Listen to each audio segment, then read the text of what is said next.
Hello students, in today's class we are going to see 10th standard science 2 lesson number 3, that is life processes in living organisms part 2. So in this video we are going to see question answer this chapter. So let's start. और इसके पहले के chapters uploaded हैं, you can check the playlist.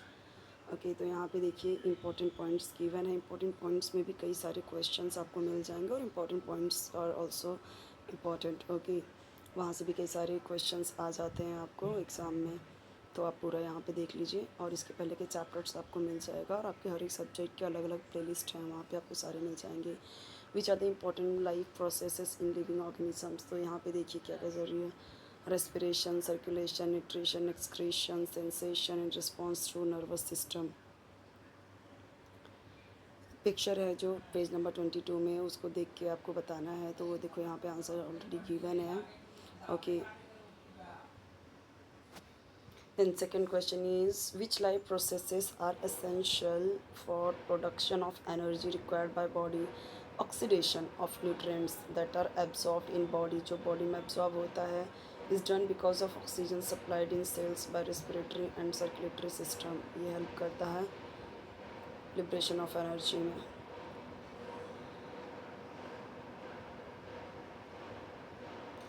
Cell division क्या है, ठीक है, main types क्या हैं, कौन से हैं सेल डिवीज़न के, और इसमें डिफरेंसेस क्या है. तो यहाँ पे देखिए दिया गया है उसका भी. क्रोमोसोम्स का क्या रोल है सेल डिवीज़न में.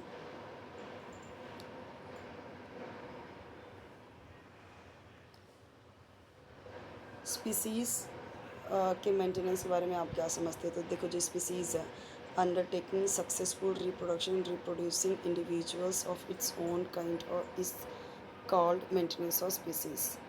Whether the new organism is genetically exactly similar to earlier one that has produced it. No, the new organism produced from the old one is not genetically exactly similar to the parent. Same parents के जैसा नहीं होता. Due to the genetic recombination, the new organism is different from the earlier one.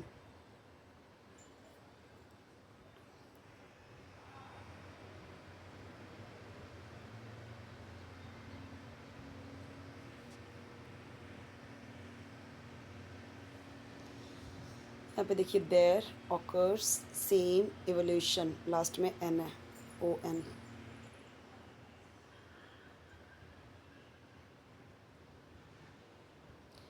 यहाँ पे कोई questions नहीं है, but ये इंपॉर्टेंट पॉइंट्स है, तो ये भी देख लीजिए आप. चैनल जरूर सब्सक्राइब कीजिएगा, वीडियो लाइक कीजिए, फ्रेंड्स के साथ शेयर कीजिए, बेल आइकन ज़रूर प्रेस कीजिए ताकि जब भी नई वीडियो अपलोड करूँ आपको उसका नोटिफिकेशन ईजिली मिल जाए, ढूंढने की ज़रूरत नहीं पड़े आपको.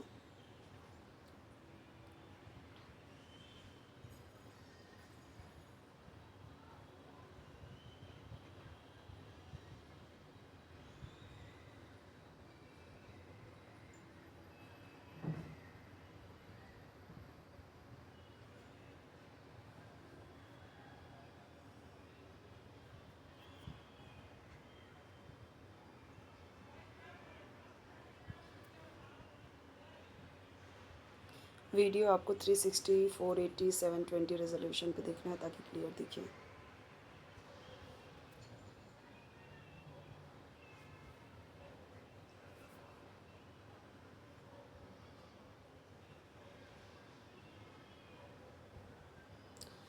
यहाँ पे देखिए दिया गया testosterone is male body and estrogen in female body. क्या है, रिस्पॉन्सिबल है for maturity onset changes in human body. जो मैच्योरिटी होता है ना ह्यूमन बॉडी में. Why has the government of India enacted the law to fix the minimum age of marriage as 18 in girls and 21 in boys. पहले कम as में शादी करी जाती थी, गवर्नमेंट ने बोला एटलीस्ट 18 करो लड़कियों का, बॉयज़ का 21 करो. ऐसा क्यों बोला, तो full growth of female body ना टिल एज 18 तक नहीं हो पाता है. तो 18 ईयर्स क्या होता है, इसमें फ़िज़िकल इमोशनल मैच्योरिटी उसके पहले 18 के पहले उसमें फ़िज़िकल एंड इमोशनल मैच्योरिटी नहीं आ पाती है, इसीलिए सुटेबल नहीं है शादी, सेक्सुअल रिलेशनशिप एंड प्रेगनेंसी के लिए. तो बहुत सारे डेथ हो जाती थी प्रेगनेंसी के दौरान, बहुत सारी बीमारियां हो जाती थी लड़कियों को, ठीक है. इसी तरीके से जो बॉयज़ होते हैं वो उनकी जो ग्रोथ होती है वो 21 एज तक होती है. तो यहाँ पे आप देखिए कि लड़कियों की एज 18 तक वो मैच्योर हो रही हैं और लड़के 21, फिजिकली और मेंटली दोनों। Therefore to keep individuals and their progeny safe and healthy, तो गवर्नमेंट ने इसीलिए ये फिक्स किया।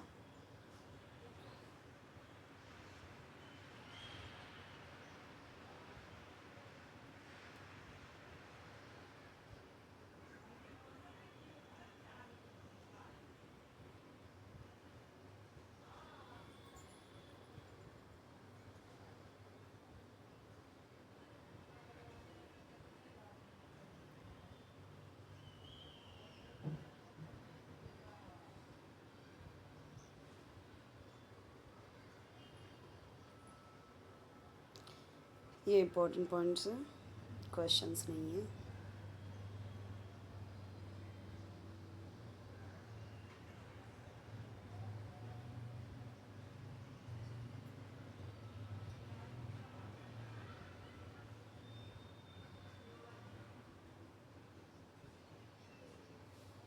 यहाँ पे देखिए, ऑक्सीटोसिन की वजह से यूट्रस कॉन्ट्रैक्ट होता है, नहीं सिकुड़ता है involuntarily, and the baby is expelled out, thus initiation of birth process is possible, contraction की वजह से यूट्रस की।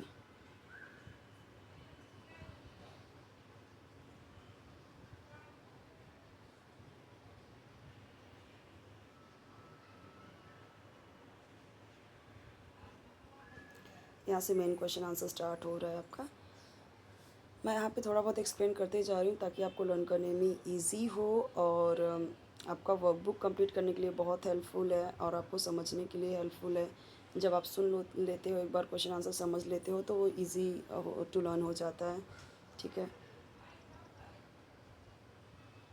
मैं आपको यहाँ पे ऑब्जेक्टिव क्वेश्चंस नहीं एक्सप्लेन कर रही हूँ, जो लॉन्ग आंसर्स हैं वही एक्सप्लेन कर रही हूँ।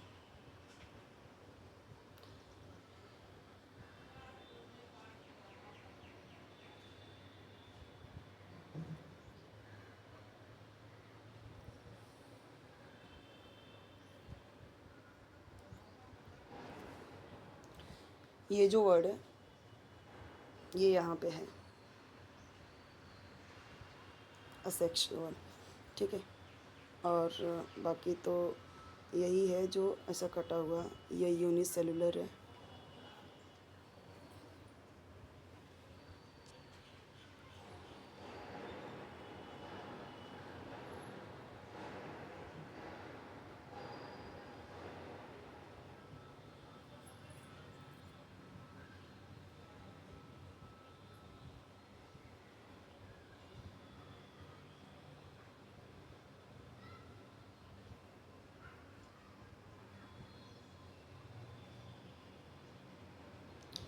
ये सारे देखो जो यहाँ पे दिए गए हैं आपको,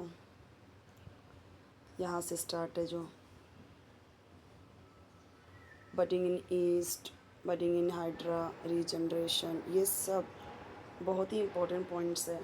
ठीक है, fragmentation, vegetation, propagation, fertilisation. Okay, तो ये जितने भी एपिडोसेल, pollination, self pollination, cross pollination, endosperm, embryo sac जब जब होता है, एम्ब्रियोसैक जो होता है, बच्चा जब बनता है वो सैक बनता है। मेनोपॉज, प्लेसेंटा जो रहता है बच्चे का, एक मतलब एक ऑर्गन डेवलप होता है यूट्रस में जब औरत प्रेग्नेंट होती है तब। मेंस्ट्रुअल साइकिल आपको पता ही है, 28, 30, 25 का ऐसा होता है साइकिल गर्ल्स के लिए, वो सब है। ये तो ये सारे इंपॉर्टेंट पॉइंट्स हैं, तो ये लर्न कर लीजिए।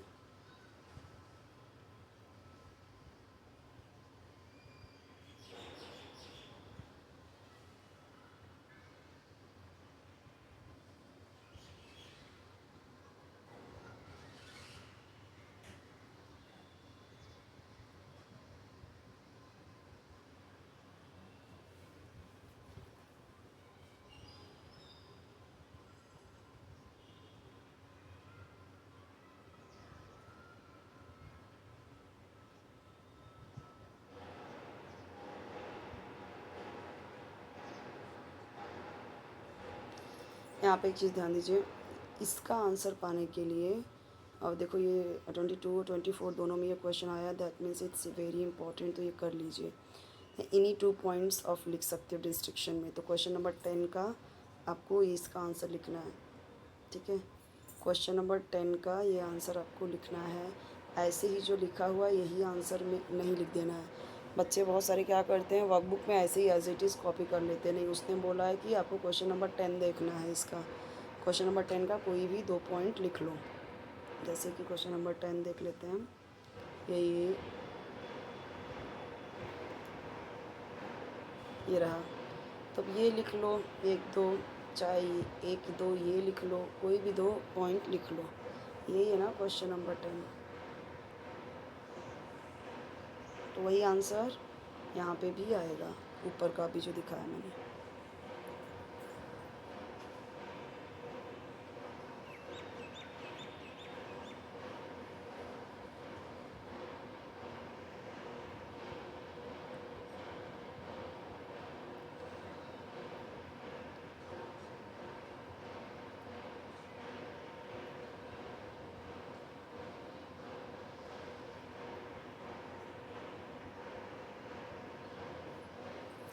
कोई भी वीडियो चाहिए आपको डाइजेस्ट आंसर, या फिर आपको एक्सप्लेनेशन का चाहिए, कोई और चैप्टर चाहिए, कोई और सब्जेक्ट का, कमेंट में बताइए, मैं प्रोवाइड कर दूँगी।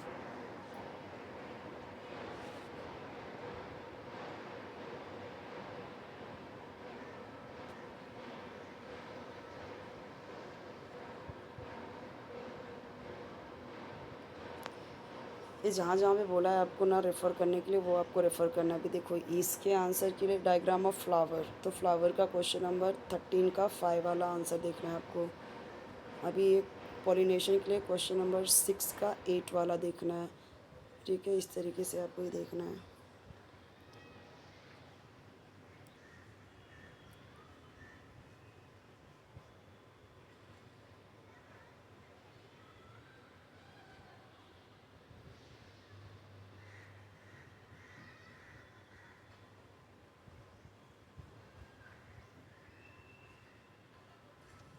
यहाँ पे आपको क्वेश्चन नंबर 17 का 2 देखना है।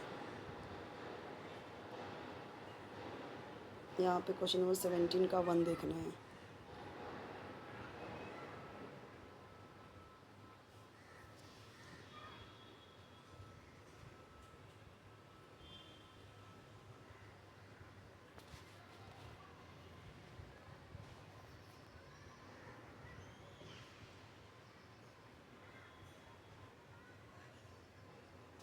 यहाँ पे भी क्वेश्चन नंबर 17 का 2 देखना है आपको।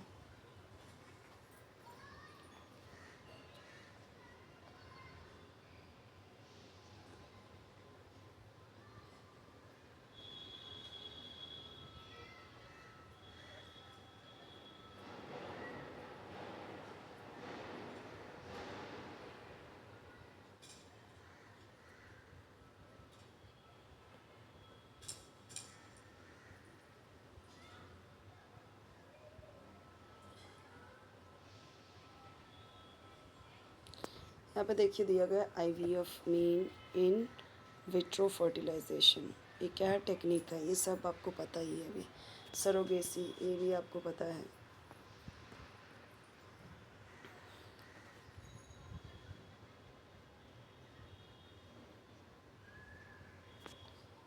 इसका आंसर क्वेश्चन नंबर 13 का 16 वाला लिखना है। क्वेश्चन नंबर 13 का 16 का पॉइंट नंबर 2 का 1 देखना है। भी क्वेश्चन नंबर 16 17 आप देखोगे तो मिल जाएगा आपको।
यहाँ पे ये कंप्लीट होता है।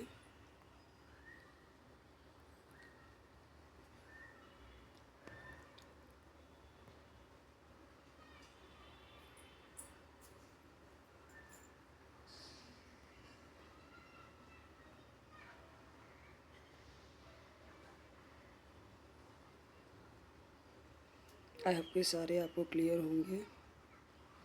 ये आपको याद रखना है कि जो जो क्वेश्चन बोला है वहाँ वहाँ से आपको आंसर लिखना है, वही वैसे ही लिख के नहीं छोड़ना है।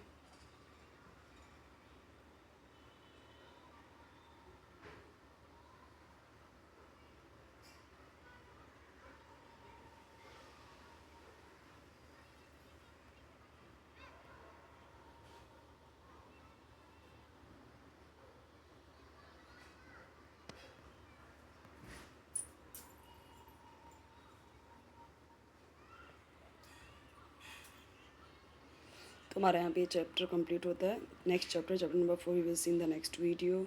और चैनल को जरूर सब्सक्राइब कीजिए, वीडियो लाइक कीजिए, अपने साथ शेयर कीजिए, बेल आइकन ज़रूर प्रेस कीजिए, ठीक है। और कोई वीडियो चाहिए तो मुझे कमेंट में बताइए। यहाँ पे हमारा 3rd चैप्टर तक कंप्लीट हो चुका है।